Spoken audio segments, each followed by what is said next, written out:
The games don't get a lot better than that. The outcomes do, but the games don't. 3 fantastic games.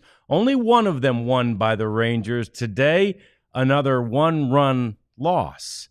This time 1-0 at the hands of the Dodgers. We break it down, talk about this unbelievable series, and, of course, get you ready for the next one. It's all coming next. It's the DLLS Rangers postgame podcast.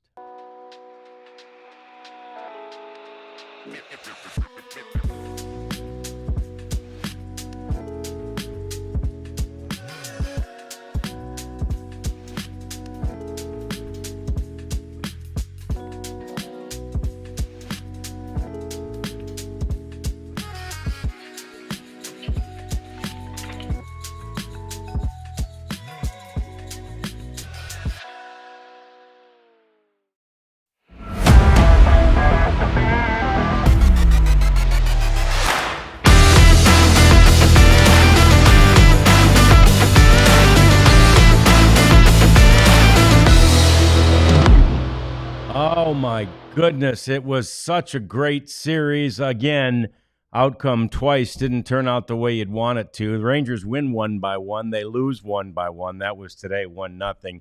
And, of course, that game on Friday was pretty much a 1-0 game until the end. It became a 3-0 victory by the Dodgers. Hi there. Welcome back into the DLLS Sports Studios. It's the DLLS Rangers podcast. We see all of your comments already in the chat, and we do appreciate it. We appreciate you being here.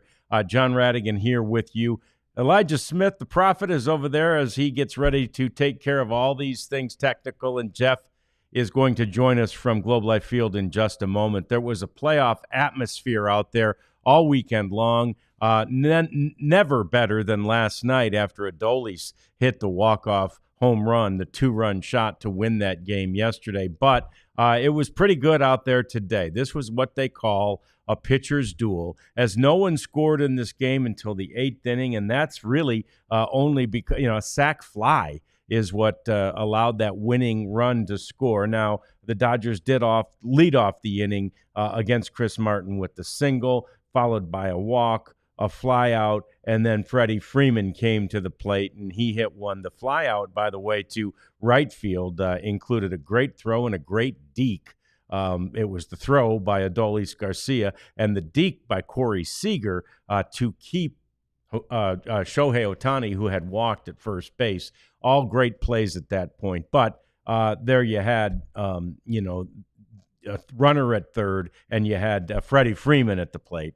And he hit it to left field, and he drove the run home. It was deep enough to get the run home, and deep enough to separate the Dodgers from the Rangers in this game. 1-0 was the final. Yes, I see all the comments in the chat about the lack of hitting, and we're going to talk lots about that. No question, we will talk lots about that. We will also talk lots about what was just a wretched call at the end of the game. And I'm not one to bring up calls. And I don't even blame the umpires on the field. That's a bang-bang play. But when you look at it in slow motion, it was pretty clear that Wyatt Langford was safe on that steal. So I'll be anxious to hear from Jeff, who's gathering post-game reaction to this one, what's being said in the clubhouse and in the media room about that last play of the game. But to me, and you, if you were watching on TV, you heard Dave Raymond and Mike Bassick just, let's just get rid of replay, right? If we can't get it right, that's the point of replay, is to get it right. And they got it wrong. I mean, it was pretty clear they got it wrong. I don't know. I know that they see more angles than we do, but to me, to Mike, to Dave, there was a definitive angle from out behind the play, and you could see Wyatt Langford's cleat touching second base before the tag was reapplied. Yes, Wyatt Langford left the base. His foot left the base as he popped up after the steal. He was safe, by the way, initially. His foot left the base, but the tag also left his leg and then wasn't back before the foot reconnected with the base. But more on that, more from Jeff and from the clubhouse about that coming up. And more on the hitting coming up. But let's at least start with the story of this game, which is Tyler Mahle. And he may well be the story of the season in Major League Baseball. He's been called by many, Mike Bassick included at the end of the game today, the best pitcher in baseball so far this year. And today was arguably, and I believe it was, his best outing of the year. Tyler Mahle throws 7 innings of 2-hit baseball. Obviously, no runs allowed. He walked 3, and he struck out 4. Look at the numbers there, and they're just fantastic, very efficient, as he threw 91 pitches in this game. 91. It was just fantastic to get through 7 innings and to preserve in any way that you need to a bullpen. Now, they do get an off day tomorrow, too, so that was not a great consideration. The consideration in letting him go out there for 6 and for 7 was the fact that he was just cruising. He was doing so well and shutting down this Dodgers offense. And that's the thing. People in Los Angeles likely are not saying terrible offense. You know, they're nodding their hat, tipping their hat to great pitching, Jacob deGrom and Nathan Eovaldi and Tyler Mahle. And look, Glasnow was really good today. He had to leave because of the injury, but then they've got a stout bullpen. And Dave Roberts used it. He used 6 relievers in this game, 7 pitchers by the Dodgers, just in order to make sure that they could keep their team, his team, in this pitcher's duel. None of those pitchers, however, Glasnow included, were better than what Mahle was today. Mahle was just fantastic. He got through so many innings in 1-2-3 fashion, and he just, he threw efficiently. It was a great game and a great season thus far by Tyler Mahle. So there you see, BC, thank you. Dodgers a 227 and the Rangers a 221 at this point in the season. So not much separating them, that these two teams in that regard. And so, again, first of all, both of them are going to hit as a team better than that. Both of them are. And it'll happen. It's just a matter of patience. It's just a matter of time. We see lots of instances in this game where the ball was absolutely smoked out into the outfield. One of those was the Josh Smith hit out there in the ninth inning. One of them, which was just before the final out of the game. One of them was a Marcus Semien shot to the wall at 100 miles an hour with a runner on. It looked like, in fact, that was going to be, possibly a 2-run homer after Jonah had walked. This was in the 5th inning. And after Jonah had walked, Marcus just crushed one to the wall and left, and it was just not quite deep enough. But the Rangers were squaring up the baseball all day. They definitely had more barrels today than the Los Angeles Dodgers did. So the offense will come around. Yes, for now, it will, make you fall asleep. It's a 1-0 game. Now, me personally, and I know Jeff's the same way, I love a pitcher's duel. I absolutely love the drama of the fact that every single pitch can completely change the game. It remained that way until the 9th inning, especially when in the 9th inning, the Rangers' leadoff man got on base. Of course, that was Wyatt Langford, and he had beat out an infield single on a play that, there was almost no way they were going to get him at first base, and they didn't. Wyatt beat it out by a few steps. But anyway, because he's on base, one swing of the bat, and the Rangers have another walk-off. And, of course, yesterday's walk-off, so dramatic and so much fun. But we understand your concerns. We see them. You have to look at all things, and all things are basically the big picture, I should say, not all things, but the big picture is positive. The Rangers started the day tied for the best record in the American League with the Yankees and the Tigers, all 3 of those teams at 13-8. Now, the Yankees did go on to win today, and we'll talk about them a little bit more later in the program, but 13-8 were they, so now they're 14-8, whereas the Rangers fall to 13-9, but still tops in the American League West. They get tomorrow off, and they head to Sacramento for a 3-game series with the A's, their first chance to go there and obviously that's going to be a very unique situation, one which many players are not that excited about. Something else we can talk about either later today or tomorrow. But you see that Jeff has joined us now, and Jeff, the lead of this game certainly is Malley. Tyler Malley had such a great game. So you've got the lead, and then the horrific ending where it just flat looks like the umpires got it wrong. So, what was the first thing Bouch and those guys were talking about in the clubhouse? Well, they were asked about it, and Bochy thought that upon review that Langford was safe. And Langford thought that upon review he was safe, but he said that he was talking out there with Miguel Rojas and Mookie Betts, and that they basically determined that the umpires were going to make the call that they made. They weren't going to overturn the call. So I thought it was a I thought it was kind of clear cut. I mean, it looked like he just fanned and missed the whole thing. After Wyatt came off the base, there's no doubt he came off the base. He did get back down, and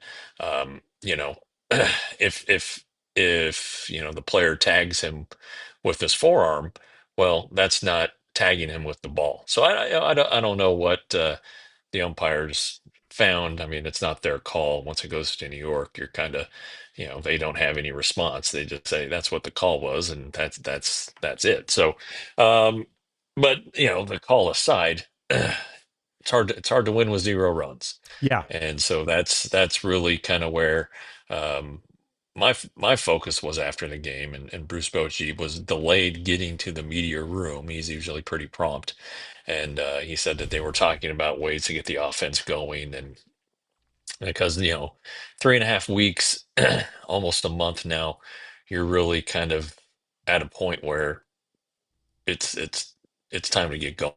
And maybe they're going to mix some things up. I thought today they tried that with Dustin Harris at center field instead of Tavares. Wyatt Langford is back. That should help, I would think. And but to be honest, the Rangers hit a lot of balls hard today. Um, Still nothing to show for it. They were still hitless with runners in scoring position. So, is it an approach thing at that point? Do you get the best from pitchers at that point? You see more breaking balls, but when you see several balls hit over 100 miles per hour, including two by Corey Seager that were outs, they're doing the right things, um, and their expected batting average on those balls is pretty high, but it's still no runs, and that's still the main problem with this team. Yeah, and off the bat, when I was talking about this just before you came on, Jeff, off the bat, that Marcus Simeon shot in the fifth inning, with Jonah on first base, I thought that was out. I think both the announcers thought that was out. And then the Josh Young right there at the end of the game, I thought that ball was going to get down for sure into the corner in left field. And that may have, in itself, with speed on the bases, that may have tied it up. But so there were these hard hit balls that, like you say, that said they were all caught. Yeah, and I thought Berger there, and what was it, the second inning? I thought that was a home run. I thought it was going to go into the Rangers bullpen, and it was up over 100 miles an hour. Yeah, but the Dodgers hit some balls hard. It's part of the game, but there's just and really they didn't even Yeah. find any holes either. They Yeah. got a hit. They had fewer hits than the Rangers did. They had the one that got down, then a walk, then a fly ball, and then a sacrifice fly, and that's the game. So it's unfortunate because um, there's so little margin for error for the bullpen in a situation like that. There's no margin for error. There's no margin for error. I mean, there just isn't. And you take your hat off to Tyler Malley. He did all he could do. And I wrote today, the pitching staff is giving the Rangers a chance to win, and they all believe that that the offense is going to get going. And what the Rangers are doing on the mound, it's not rocket science. They're throwing quality strikes, and they're not hurting themselves. And it's basic stuff, but there are a lot of teams out there that can't do it. Well, the Rangers are doing it. They have the guys who are veteran guys who are going to be able to sustain it. So I think the pitching's for real. I don't think this is a 3 week aberration. I do think it's a aberration for the offense, but something has to give here, and maybe it does start with the lineup. Maybe it does start with Josh Smith batting leadoff. Maybe you go Smith, Seager, Langford, and drop Simeon down to 5 or 6. Jake Berger batted eighth today. Jonah Heim batted ninth. And again, Leody Taveras was on the bench, and with Langford coming back, they very easily could have optioned Dustin Harris, but he's been too good. And so Ezekiel Duran got the short end of the stick, although it was deserved. I mean, he needs to go down there and get at bats and get his bat woken up. But um, it's the 13 hitters on the roster now that have to do it. They need to get help from anywhere, hitting coaches. I think that the offense is definitely going to be under the microscope here for the next few weeks, and um, I wouldn't be making any long-term real estate investments if I were the hitting coaches. I think that their jobs are on the line. I really do. I just it was last season, and then it's hasn't gotten any better to start this season with kind of the same personnel, but also personnel that was brought in to do better. Yeah. And so far, that hasn't happened. Yeah, you acquired the pieces to fix this, and so far it hasn't been fixed. So we'll talk more about that. We'll talk with you and through some of the comments that you have left for us, and we'll also get to more specifics about the great pitching, not only from today's game, but from the weekend. It's all coming up on the DLLS Rangers podcast. Oh, but first, a new sponsor, Jeff. It is LinkedIn, and we are so happy. Yeah, so happy to have LinkedIn. And if you're a small business owner and you don't have the luxury of ever clocking out, I know this. And so your business runs 24/7. And when you're hiring, you need a partner that grinds just as hard as you do. That hiring partner is LinkedIn Jobs. All you do is you go post your job on LinkedIn's new feature. It can help you write a job description and then quickly get your job out there to the right people. The candidates will come flooding into you. Either post your job for free or you can pay to promote the job, but you have the option of free. Promoted jobs do get 3 times more qualified applicants. So that's important to consider if you're doing this. Based on LinkedIn data, 72% of SMBs are looking and using LinkedIn, and they say that LinkedIn helps them find high-quality candidates. So post your job for free at linkedin.com/Rangers. That's linkedin.com/Rangers. Post it for free. Terms and conditions do apply. Hey, LinkedIn is a great new sponsor. Yep, Jeff, go ahead. LinkedIn's new, but Empire Today is an OG for us, and they are the absolute leaders in flooring. They've been around our area for years and years and years, as long as I've been in Texas. And John, I'm going to guess as long as you have too. Yes, sir. And if you use the code DLLS Rangers, you get $350 off your first purchase of new flooring, and you can do it all without leaving your house. You can call up the Empire folks. You say, "Hey, come over to our house. Let's talk floors." They come. They give you all kinds of ideas and thoughts on what would look best, price ranges, and everything. And the shocking thing is, they can start the next day. You can say, "Hey, let's get going," and they say, "All right, how's tomorrow work look for you?" And you can be like, "Hey, let's do it." Empire wants to give you the home field advantage, just like you want the Rangers and Stars and the basketball team and the football team to have the home field advantage. Notice I didn't mention them by name. All right. Anyway, I will mention EmpireToday.com. Go to EmpireToday.com/DLS. And you get $350 off your new floors. All right, let's start this segment with our sleeper leaderboard because we couldn't be more proud of our own Jeff Thank Wilson. you very much. Yeah. Look at him, 13-4. We don't have another picker at this juncture who is over 500. I mean, Jeff is just running up the score. And Jeff, I'm guessing you probably have some more to add to that. Yeah, I think I went 5-3 last week, Okay. somewhere in there. I was a little bit above 500. I tried my hand at golf and it didn't go very well, so we're not going to do that for a while. But I think I have one active right now.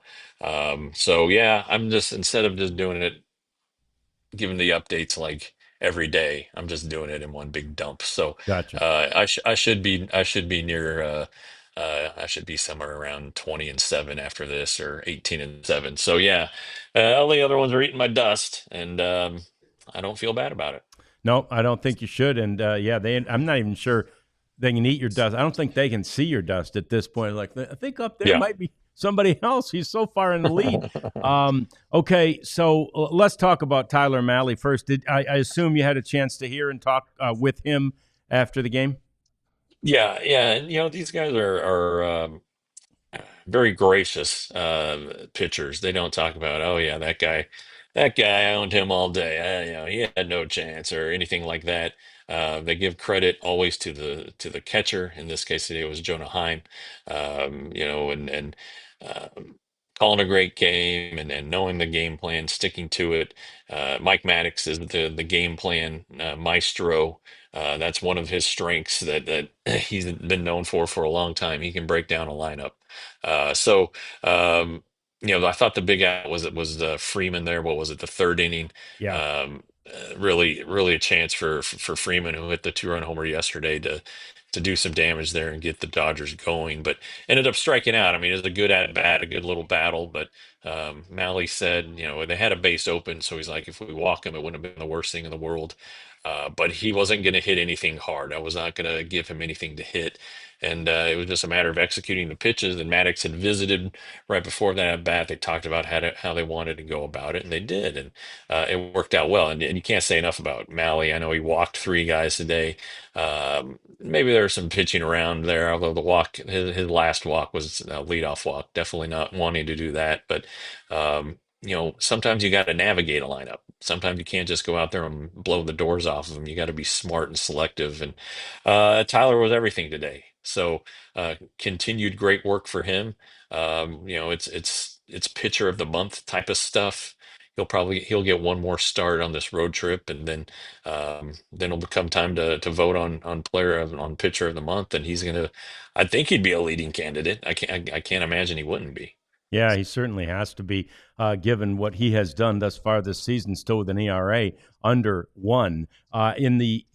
You mentioned the third inning, couple of runners on, and Freddie Freeman at the plate, and he comes in, he strikes him out on a tough at bat. In the fourth inning, he surrenders a leadoff double, and then gets the next 3. And then in the fifth and sixth, he threw 5 pitches to retire the side in the fifth inning, Jeff, and 9 Yeah, pitches to retire the side in the sixth inning. We're talking efficiency there. And really, those 2 innings allowed him to get into the 7th inning and allowed him to get through the 7th inning in this case yeah. because, he was just so efficient in those 2 frames. Well, and I mean, and that's what happens when you throw quality strikes. They may hit it, but they're not going to hit it hard. And sometimes that'll bite you. You'll see a flare drop in, or a little infield hit that they're just you can't make a play on. But um, good, and he used a wide variety of pitches, a lot of splitters. He struck Freeman out there in the third with a fastball, and you got Miguel Rojas there.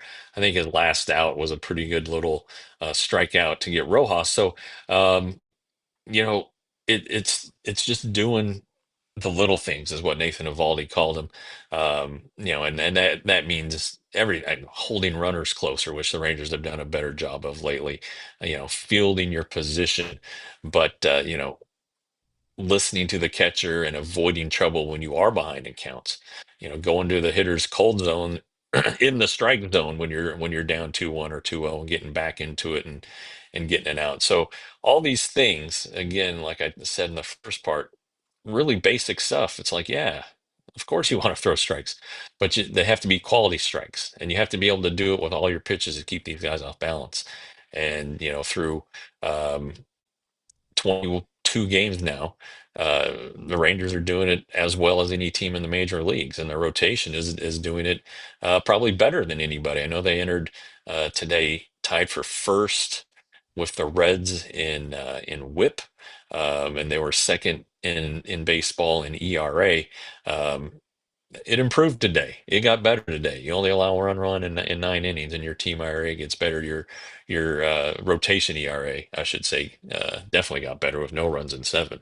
Yeah, and in fact, it came out during the game after the starter, after Malley was out of there. They're actually in first in each category now, Jeff, with a 1.35 ERA and a 0.70 WHIP. So, tops in baseball among starting rotations in each of those categories. Those are the two that matter the most for pitchers. Yeah, well, yeah. Look, as bad as the offense has been, this team is 4 games above 500, Yeah. right? The pitching is giving the offense a chance to do what it did Saturday. These hitters can run into a pitch and hit it out and win a game. They can do that. They need to do it more frequently, obviously. But but while they're not able to do that, while they're only having, I don't know, 3 or 4 guys who are hitting the ball at one time, and the rest are ice cold, you know, just give the team a chance, and you never know what's going to happen. And so when they're playing these one-run games, and what was today their first one-run loss? I think it might I have think it been. was. Yeah. Um, that tells you that they're doing the other stuff well. They had a really good defensive game. Dustin Harris today in center field was terrific. His first game in center field, he was very, very good. Now it's not his first career. Yeah, it's not the first time he ever played it. He played a lot in the minors. It's his first big league game in center field, and he was great.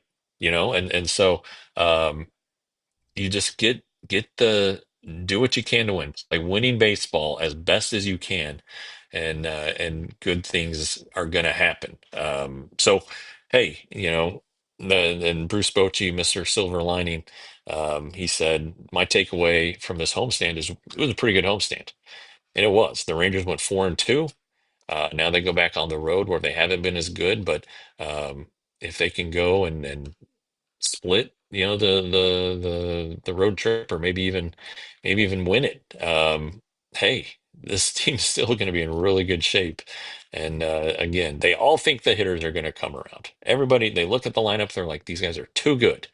But as you pointed out a couple weeks ago, John, we were saying that last year about this Right. team. So, Yeah. um, it's. I think it's on the verge of being a front burner. Holy crap, the water's boiling issue. Yeah, we got to do something, but yeah, in the meantime, patience, and you try to do the little things that you can there too. You've talked about it. The reason the pitching is so good is because they're doing the little things.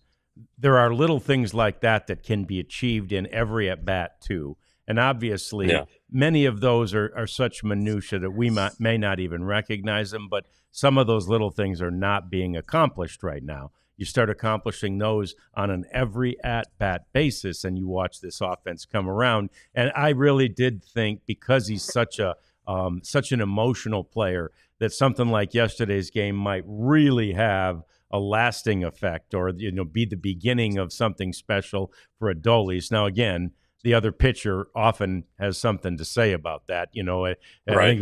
I think it was Earl Weaver that said momentum's only as good as the next day's starting pitcher. So, Yeah, yeah, Glasnow came out there pretty good.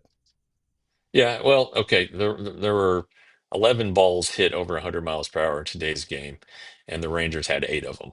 And so um, it's that's a frustrating day, but within that frustration, you're like, hey, you guys hit the ball hard a lot, and it was different guys. It was Seager twice, it was Simeon twice, but it was Garcia, Josh Smith, Josh Young there in the ninth, and Berger. So I mean, that's more than half your lineup right there, Hmm. um, and they'll start to fall. That's just bad luck. And so now it's still a zero, and it's still a loss, and it's still an ongoing problem. And if you're presenting a case, about the offense, and you're the offense, you're the defendant, you're like, we're hitting balls hard. We've had some injuries in the lineup. We just got, Josh, we missed Josh Young for a week. We just got Wyatt Langford back.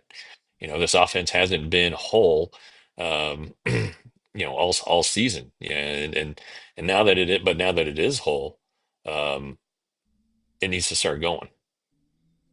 Yeah, no doubt about it. It does, and there's every reason to believe that it will still. And one of those is that against really good pitching, a really good pitching staff by the Dodgers, the Rangers did what they did as far as that hard hit ball percentage goes. So more coming up as we continue to wrap this one up. We'll talk more pitching, more offense, more of what you think about this one. We'll get to some of the things that happened in baseball throughout the weekend, and we will preview this upcoming road trip. It's all coming next. It's the DLLS Rangers podcast. We just talked about sleeper and how I'm the best ever at it. I am. I do have a couple going. I've missed one today, it turns out, because I had Tarek Skubal getting getting more than 6.5 strikeouts, and he only struck out four against the Royals, who really made him work over 5 innings. He threw 90 something pitches, so that's a loser. My baseball win yesterday was I needed Evaldi to not walk anybody. That was the last one, and sure enough, he had a walk free day, which he's done in four of his five starts. So you got to pay attention a little bit here to when you're doing this sleeper stuff. But if you do, you got a good chance. And now it's the code DLLS Rangers. If you use the code DLS Rangers at sleeper, they will match up to $100 on your first deposit. I love it. It makes games more fun. I actually watched an NBA game, for crying out loud, last night because I had a little something on it. So it make sports more fun with sleeper. Hey, you see how this green pops off the Navy? It's a little bit like neon, isn't it? Isn't that cool when Yeah. something like you can see like brightly? That's what neon does to like any room. If we had a little neon back here, it would pop against everything else like this neon green does. Oh yeah, I wonder why they named it that. So anyway, you need to get yourself a Saturday neon sign. You can have that pop in your home, and everybody will notice it. It's so cool to sit there and watch a game, or drink a beer, or eat some peanuts and popcorn with neon lights sort of flashing in the background. These are wonderful neon lights made by Saturday Neon. They are the kind of lights that are neon or look neon, but they're made from LED. It's LED bulbs underneath there, so they last forever. They're as bright as they can be. They don't have that gaseous nature where you might have to worry about breaking that tube. So go to the Saturday Neon website. Use the code DLLS. Get 10% off your relatively inexpensive Saturday Neon sign.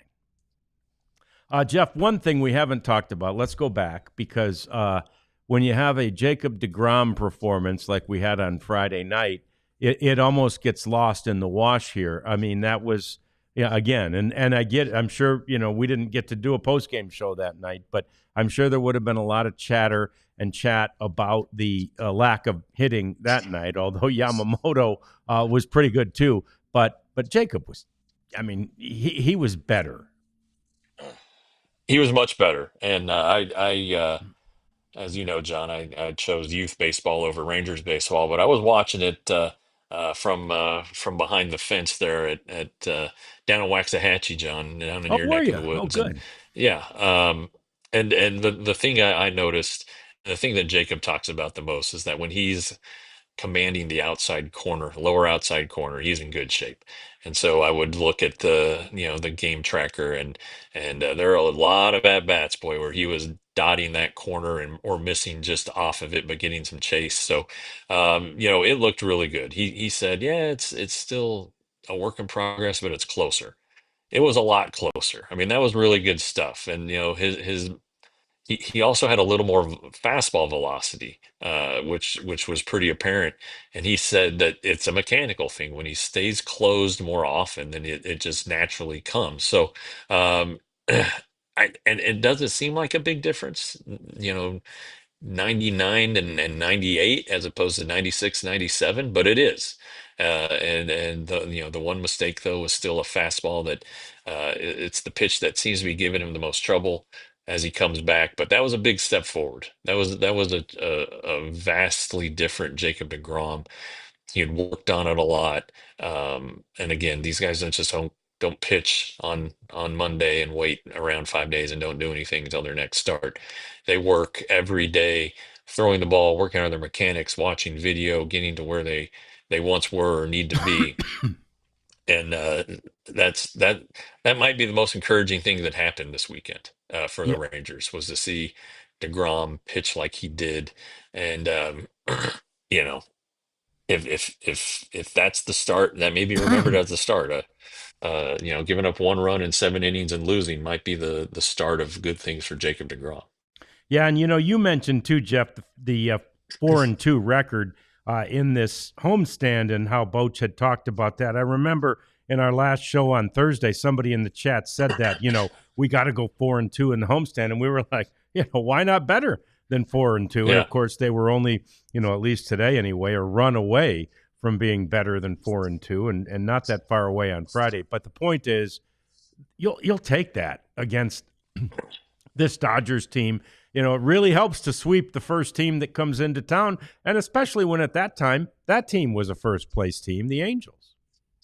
Yeah, and you can go look at the Rangers schedule, and you can go then compare it to the MLB standings, and it's like, holy crap, good team, good team, good team, good team, good team. They really haven't played a terrible team yet. They haven't had a White Sox or a Rockies yet, Mm-mm. and um, yeah, okay, so Tampa Bay is in last place. They're 9-13. The Mariners are in second place, right? With the Cubs are leading the Central in the other league. So you kind of get the point here. And the Red Sox have kind of sputtered, but now they're back over 500. So um, that is another thing that Bruce Bochy mentioned.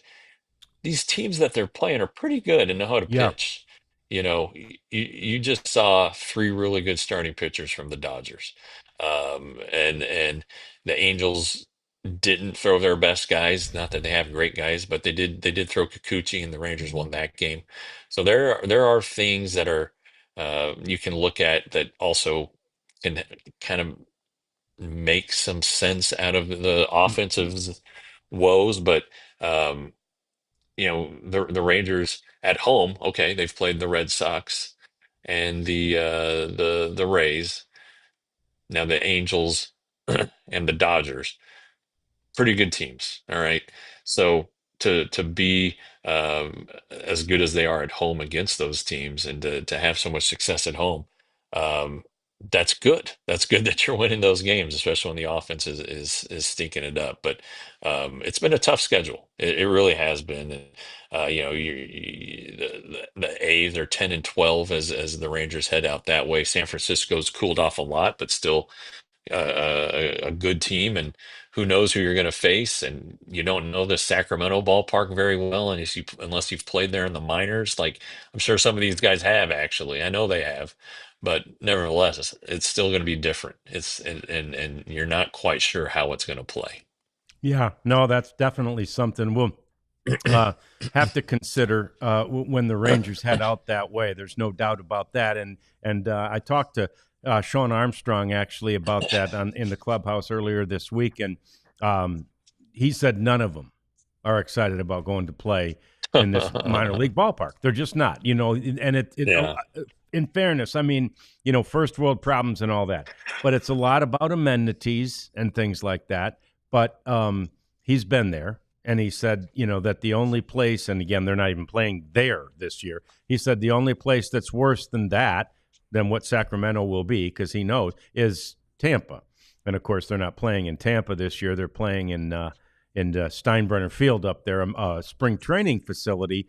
But Sean said, well, yeah, but they built that for the Yankees, so it's pretty nice, right? And again, a lot of it is Yeah. just amenities. A lot of it is clubhouses and weight rooms, and where you can convene to have a pregame or postgame meal and those kinds of things. Yeah, I saw John Daniels over this last week, and visiting players don't mind didn't never really minded going to St. Pete, from like the clubhouse. The visiting clubhouse is huge, and the food is really really good. Now the batting cage is no good. The dugout's weird.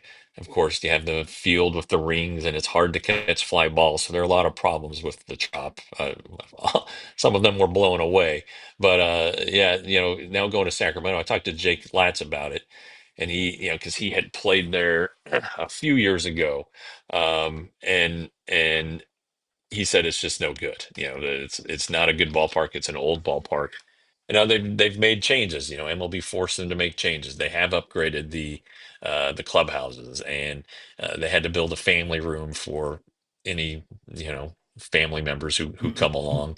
But what are the batting cage situations going to be like? If you're in the bullpen, you have to go to the bathroom.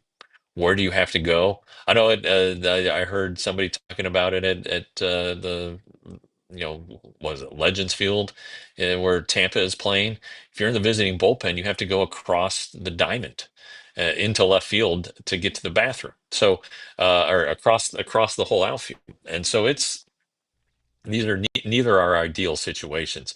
And then the weather is a factor too, because this time of year in Sacramento, it's okay.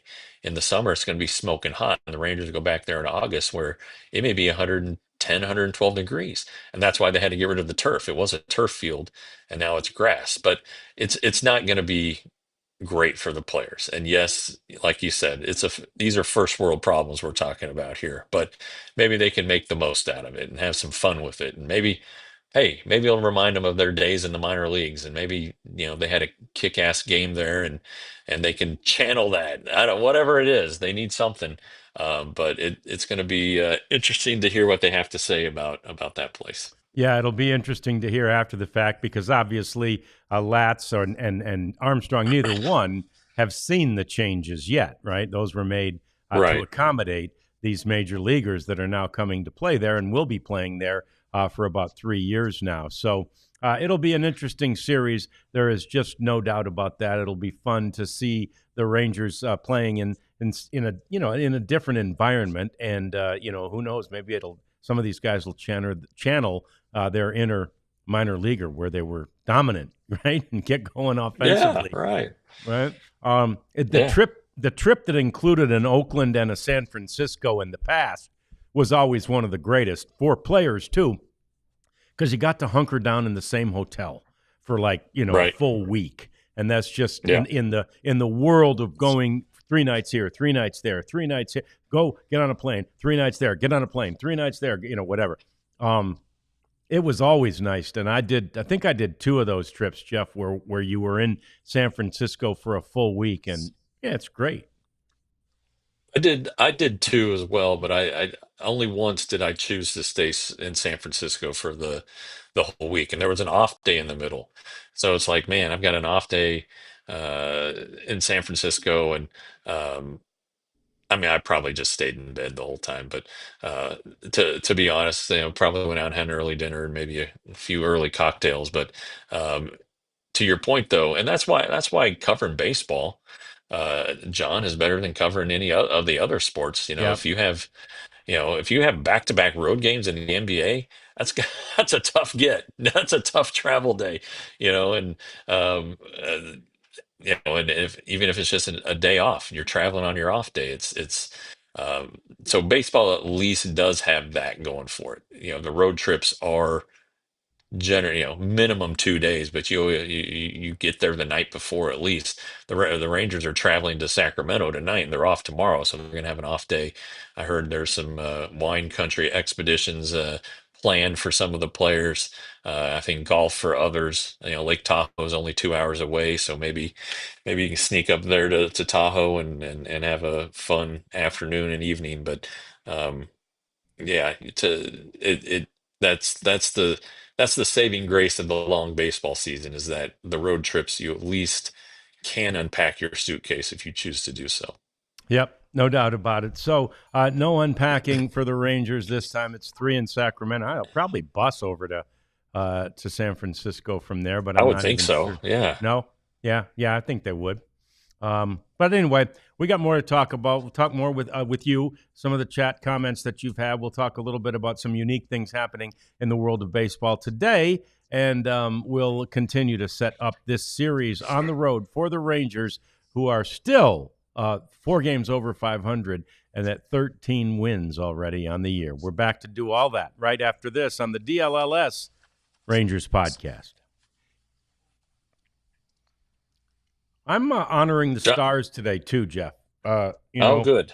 They didn't fare too well They had a rough one last night. Yeah. Yeah, Yeah, but my family very pleased with the outcome up in Denver. oh right, yeah. Big Avs fans, but they also have the Rockies. So just if you're a Stars fan, at least know your baseball team's better than the Avs baseball, the baseball team in the Avs city. But this merch is great. You're wearing it. I have on.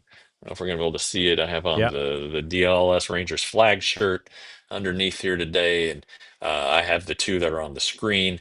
Such good stuff. I can't recommend them highly enough. Some family members have gotten them and they love them. They've gone to store.allcitynetwork.com and picked them out. There's a wide variety to choose from, including two new ones, Hello Win Column, and what's the other one, John? Baseball time in Texas. There you go. Yeah. So check those out, please. But if you like any of the teams in this area, including some college clubs, go ahead and avail yourself to those fine products at stored@allcitynetwork.com. Yeah, and you could get one of them for free if you just become a diehard. And don't forget about our $36 deal. This is going to God, last, I know, yes, through the NFL draft, and I don't know how far beyond, but don't take a chance. Get yours today. That's $1 for the whole year, basically, because you get the $35 shirt for free. But even if it's not $3 a month, and I'm telling you, the coverage you get from Jeff and from our Cowboys writers and from our Stars writer and our Mavericks writers. I mean, it's really unbelievable. You can't find anything like it from veteran writers who know what they're doing anywhere else for even close to this price. So become a diehard today at alldlls.com. We encourage you to have fun with us as a diehard. So, Jeff, a couple things I heard pregame that I just wanted to bounce off you. One, Eric Nadel interviewed Bruce Bochy on his pregame show, and he was talking about, of course, about, at that point, still about Adolis's walk-off, and he's got 5 walk-offs as a Ranger, which ties him for the most in Rangers history, and everybody agreed that one of the probably the biggest walk-off in Rangers history was authored by Adolis in Game 1 of the for World sure. Series. Yeah, Of course, 100%. Yeah. you don't want to sleep on the Corey Seager home run that preceded it in that game, but Dolly's home run was unbelievable. But anyway, Eric asked Boch, he says the analytics guys don't think there's such thing as a clutch hitter. What do you think, Bruce? And Boch said, oh, there are definitely clutch hitters. And Adolis is one of them. They always say Big Papi was that kind of guy, clutch hitter. Heck, Corey Seager is a clutch hitter, right? There's some guys who have a different focus and a different sort of mindset when they approach the plate in a situation like that. It seems like they can even block everything out further and have sort of a more tunneled focus. I agree. I also agree that there's an art to collecting RBIs. I know that you have to have somebody on base, but like if there's a runner, let's go back, John, to well before I was on the beat. If Juan Gonzalez came up to bat with a runner in scoring position, there's a hell of a chance that Juan was going to find a way to get him home. Mm-hmm. And there is an art to it. You can they say you can't control what happens when the ball comes off the bat. I don't agree with that entirely. You can hit a fly ball, and you see the veteran hitters do it. Honestly, when I think of a great guy who could do that in Rangers history was David Murphy. If David Murphy came up with a runner at third and less than 1 out or less than 2 outs, that run was scoring. All right, David Murphy was hitting a sacrifice fly. You may think I'm crazy, but I just remember that as being one of his strengths. So I agree, and Jonah Heim is kind of falling into that category because I think he has 3 or 4 walk-off hits. Shoot, Wyatt Langford had 3 last year. You know, but yeah, Seager, and a clutch at bat can be early on.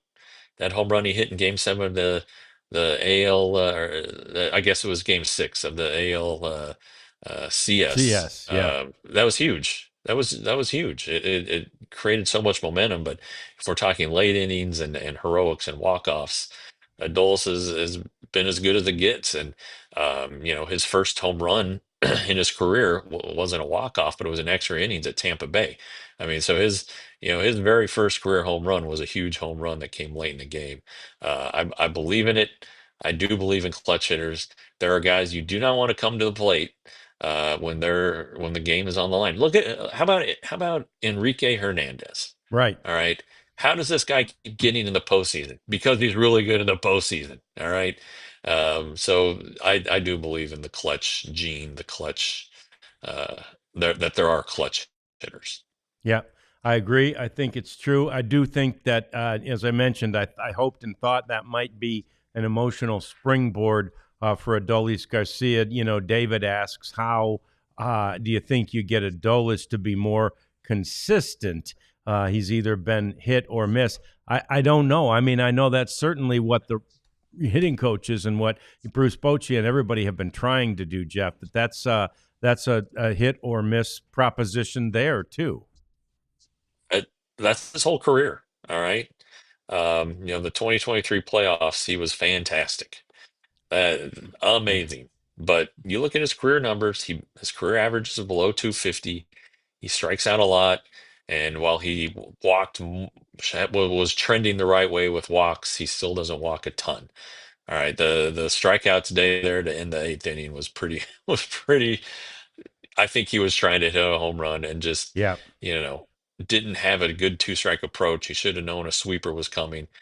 I don't know how the catcher caught it. It was that bad of a pitch, and Adola swung at it. So a lot of it is staying within himself, staying within the approach, and maybe it worked against him the home run yesterday. Maybe he didn't recognize, hey, I'm in a situation to do the same thing, and it was a short at bat, and he was done for. But I would argue that. Um, he at least recognizes this season shortening up with two strikes, when to go for it. I don't know if that was the time to do it, but he does seem to have a little bit more of that thought going through his mind this season. I know it's early, but even going back to spring training, that seems to be more in his brain than it has been in the past. Yeah, no question about it. I think, to your point, it would have been with a runner on second, you got a guy in scoring position. That might have been a time to just go ahead and shorten it up, But Yeah, yeah. again, because again, it had become 1-0 in the top half of that inning. But it's way easier to say than to do. Instinct also sometimes takes over. So it's something we know Adolis is working on. So that's a good thing.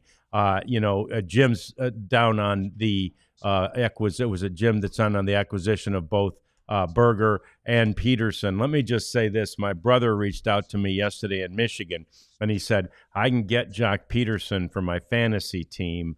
And I know he's terrible, and it's one of the reasons he's cheap right now. But what do you think? And so this isn't just me saying stuff. I told my brother, get him.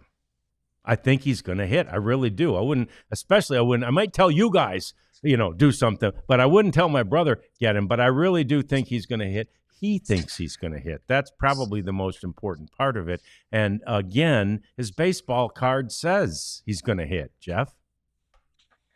Yeah, and he's gonna get hot, and the numbers are gonna improve. Even if he bats 220, to do that, the rest of the season, he's got to bat about what 250 or 260 from here on out. So there are that's not a bad play, I don't think. But yeah, it's been so awful, that it's gonna improve. All these guys are gonna get better. They're not 50 hitters or 180 hitters or 140 hitters. It's gonna turn around. And but you keep asking them. It's like, well, how do you do it? It's like you just stay patient. You just ride it out. I mean, I talked to Corey Seager today after the game, and that's what he said. And maybe it's easier for him to say because he's getting hot, but Bruce Bochy said the same thing. It's like, the question sent to him today was, um, how you stick with these guys. Has it in your past, what has it told you that it's going to work? He said, you don't have any other choice. These are your guys. Yeah. And at this point, the Rangers can't drop three or four hitters from the lineup. They're not going to call up Blaine Crim and Justin Foscue, who are hitting very, very well at AAA, and say, all right, Berger and Jock Peterson, you guys are out. They did keep Dustin Harris again, uh, riding the hot hand. And when you think of Dustin Harris, you're like, oh, he's never been in the majors before. But you kind of look at their next three opponents, and including today, including the Dodgers, uh, Dodgers, A's, Giants, their AAA affiliates play in the Pacific Coast League where Dustin's been for a couple years. So he's not going into these games completely blind. He's faced a lot of these guys in the minor leagues. So there's a little advantage to that too. But the problem with the offense is there's not much you can do. You can't just you can't just drop all these guys. Mm-mm. You might be able to shuffle the lineup, but you can't cut anybody and just go out and find somebody better. You've got to. It's not like the NFL with a field goal kicker who's gone to heck. You gotta you gotta ride these guys out and understand it's a long season, and that the percentages, which is what a batting average is, they're going to turn into these guys' favor at some point. Yeah, and Boach was asked about that by Eric, in fact, before the game too, where Eric said, so you've got Dustin Harris out there in center field and Leote out. What's your thought behind that? And we said this, I think, on Thursday, Jeff. We felt like Boach was going to find a way to keep Dustin Harris in the lineup because of the way he's hitting, and that's exactly what Boach said. He goes, "Yeah, I got to keep that bat in the lineup. I got to do whatever I can to keep that bat in the lineup." And to your point, maybe there is, maybe there's going to be some familiarity with some of the younger pitchers that he'll face over the course of the next 6 games. Yeah, it can't hurt. You can't do much worse, right? And the interesting thing is they had drawn up two lineups today, and the first one posted was without Wyatt Langford. Well, Dustin Harris was going to bat fifth. I mean, what does that tell you? Yeah. A guy who opened the year in the minor leagues and still has less than 10 games in the majors was going to bat fifth. That kind of tells you where the offense is, where their mindset is, riding the hot bats, trying to bunch them together, trying to get hits strung together, and maybe offer Adolis a little protection, so maybe they'd have to pitch to him a little bit more. And that's kind of, you know, do you want, Josh Smith batting third? Do you want to keep him there because he's the Rangers' second best hitter behind Seager? Do you want to keep that combination going? Do you want to get somebody on base ahead of Seager more regularly? But as I've harped on before, the leadoff hitter is only guaranteed to bat once. And Simeon, I In think, the led off leadoff 2 innings. spot. Yeah. Yeah, Yeah. in the leadoff spot, and Simeon, I think, led off 2 innings today. Okay, but are you really going to upend your entire lineup for one at bat? Yeah, and then in theory, of course, the top of the lineup will get an extra at bat, but I think Josh Smith would get one at the 3 hole too, an extra bat at the 3 hole. So I don't know. I don't know what they're going to do. They're going to have some time to think about it. They're going to talk about it a lot. I think that talking about it right after the game, while it's fresh on their minds, maybe it's not the best time to do it. Maybe do it over a couple cocktails on the long flight to Sacramento, and let cooler heads prevail. Let some thoughts, some deeper thinking go into it. But I'm sure they've been talking about it every day. I'm sure Donnie Eckert and Justin Veely are pulling their hair out. It's just something that's aggravating. It's probably magnified because it's at the beginning of the season, but the bottom line is the Rangers continue to win games. So 2 quick notes from baseball today. One, the Yankees, Max Fried had a no-hitter that he took into the 8th inning, and then the Rays were able to manage a hit in that inning, although actually, controversially, it really wasn't at that point because there was a scoring change, and a 6th inning hit ended up being hit by Chandler Simpson. They had called it an error initially, and the official score went back and changed it to a hit. So essentially, the no-hitter ended in the 6th inning, but only after a scoring change. Then another hit was the Rays got one more hit in the 8th inning, and it was 7 2/3 of sterling work by Max Fried, a great outing by him, and the Yankees win 4-0. But an interesting way for a no-hitter to end. The other one that's interesting, Jeff, the Reds beat the Orioles today 24-2. 24-2. And it's the first time the Reds have scored 24 runs or more since 1999. That'll do a lot for your run differential. Yes, it will. Remember, they lost 3 games in a row, 1-0. So yes, they did. That's the crazy thing, that wasn't that long ago, and 2 of them were to the Rangers. Right.